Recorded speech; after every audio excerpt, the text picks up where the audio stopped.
4, 3, 2, 1. Cue music. This is Movies First with Alex First. Fabian Dattner was a highly successful businesswoman who took over and expanded the family business before financial pressures saw her close the doors only a few years later. At that time, the 1980s, she was still in her early 30s. She's since gone on to reinvent herself as a leadership coach. The Leadership takes an inside look at a controversial and expensive leadership program among women in STEM, that is, science, technology, engineering, mathematics and medicine, operating under the Homeward Bound umbrella. The latter is again the brainchild of Dattner.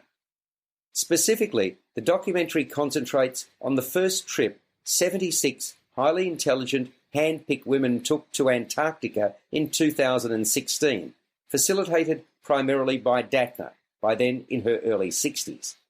They were the initial crop of a planned cohort of 1,000 to make the 3-week journey over 10 years. Let's just say the picture painted of Dattner, her methodology and the outcome are less than favourable, notwithstanding her laudable goals. She constantly talks up her credentials, but is nowhere near self-aware enough. Women are severely underrepresented in top scientific jobs, just like they are in the boardroom.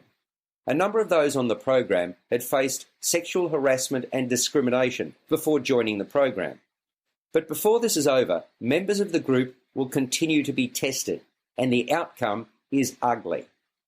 Watching this, it appears any positives are drastically outweighed by the negatives.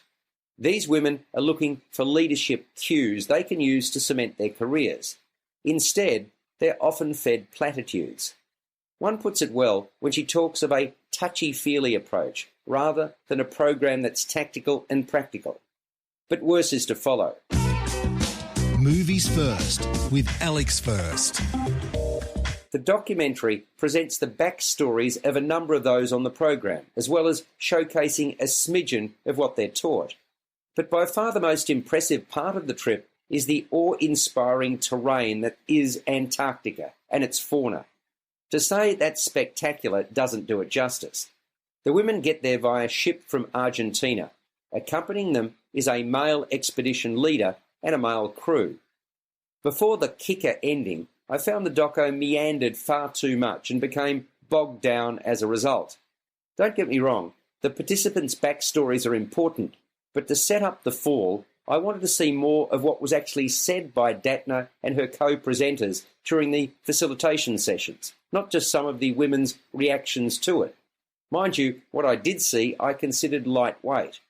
To me, it appeared Dattner in particular was winging it and not expecting to receive the backlash she did.